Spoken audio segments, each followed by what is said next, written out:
कभी सोचा है कि आज की इस B2B सेल्स की दुनिया में टॉपर बने रहने के लिए क्या लगता है? ये एक ऐसी दुनिया है जहां हर दिन जबरदस्त प्रेशर होता है, लगातार नहीं सुनने को मिलता है और टारगेट्स वो तो आसमान छूते हैं। तो सवाल ये है कि इस मुश्किल मैदान में बाजी कैसे जीती जाए। चलिए आज इसी राज से पर्दा उठाते हैं।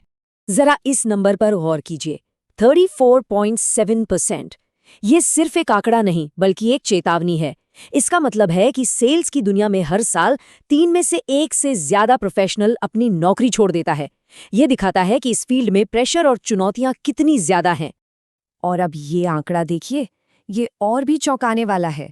सोचिए, लगभग आधे सेल्स प्रोफेशनल्स यानी कि 44% सिर्फ एक कोशिश के बाद ही हार मान लेते हैं। सिर्फ एक फॉलोअप और बस वो आगे बढ़ जाते हैं।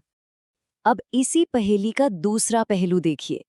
80% सेल्स को क्लोज करने के लिए कम से कम 5 बार फॉलोअप करना पड़ता है।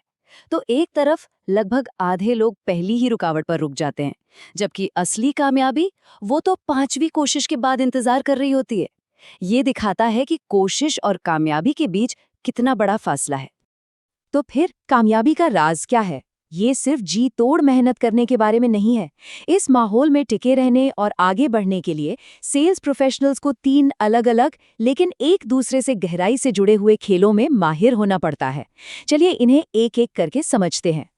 हम अपना सफर 3 जरूरी हिस्सों में तय करेंगे। सबसे पहले हम समझेंगे आंतरिक खेल, जो हमारे माइंडसेट और हिम्मत के बारे में है।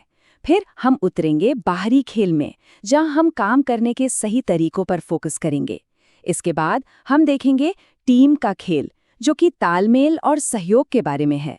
और आखिर में हम इन सब को मिलाकर देखेंगे कि एक मजबूत रेवेन्यू इंजन कैसे बनाया जाता है। तो चलिए अपनी बात शुरू करते हैं पहले और शायद सबसे अहम खेल से, आंतरिक खेल। ये वो लड़ाई है जो हमारे दिमाग के अंदर चलती है और इसे जीतना ही कामयाबी की पहली सीढ़ी है। कभी सोचा है कि सेल्स में ना सुनना इतना तकलीफदेह क्यों होता है? असल में इसके पीछे एक वैज्ञानिक कारण है। रिसर्च बताती है कि जब हमें कोई रिजेक्ट करता है तो हमारे दिमाग के वही हिस्से एक्टिवेट होते हैं जो शारीरिक दर्द महसूस करते हैं। तो हाँ, वो ना सच में दर्द देता है और इसका सीधा असर हमारे मोटिवेशन और परफॉर्मेंस पर पड़ता है। तो इस दर्द से कैसे निपटा जाए?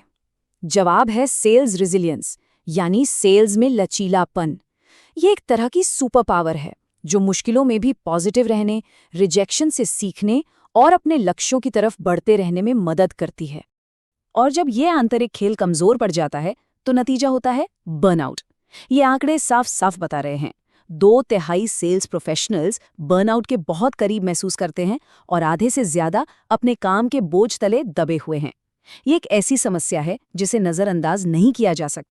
तो इस आंतरिक खेल को जीता कैसे जाए? इसके लिए 4 दमदार तरीके हैं। पहला, रिजेक्शन को स्वीकार करें, ये इस काम का हिस्सा है। दूसरा, हर ना को एक सबक की तरह देखें। तीसरा, ग्रोथ माइंडसेट अपनाएं, हर चुनौती मजबूत बनाती है। और चौथा, अपनी इमोशनल इंटेलिजेंस को बढ़ाएं, भावनाओं को काबू में रखें, उन्हें खुद पर हावी न होने दें। ठीक है, तो अब जब माइंडसेट मजबूत हो गया है तो चलिए दूसरे खेल पर ध्यान देते हैं, बाहरी खेल। ये वो मैदान है जहां सही स्ट्रैटेजी और सही एक्शन मिलकर सेल्स को आगे बढ़ाते हैं। यहाँ फर्क बहुत बड़ा है।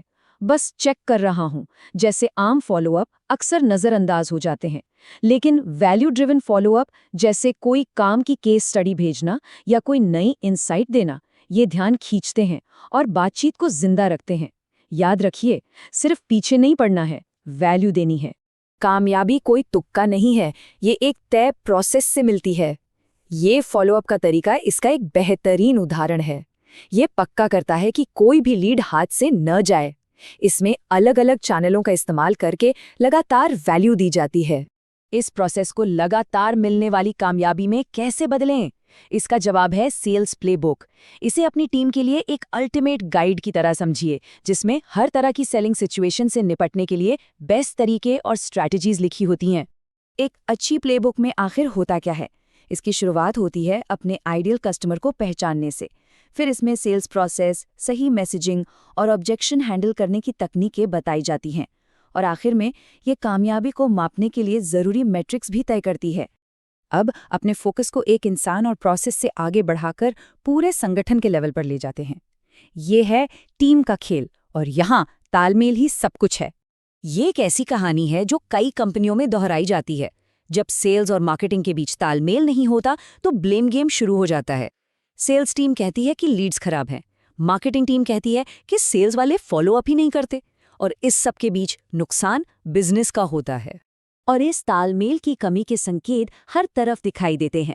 ग्राहकों तक अलग अलग बातें पहुंचना, लीड्स के हैंड ऑफ में देरी होना, और टीमें एक दूसरे पर इल्जाम लगाती रहती हैं।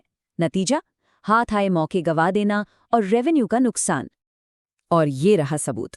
जब सेल्स और मार्केटिंग टीमें मिलकर काम करती हैं तो विन रेट्स आसमान छूने लगते हैं। ये सिर्फ एक अच्छा माहौल बनाने के बारे में नहीं है, इसका सीधा असर बिजनेस के नतीजों पर पड़ता है। तो अब इन सभी धागों को एक साथ बुनते हैं।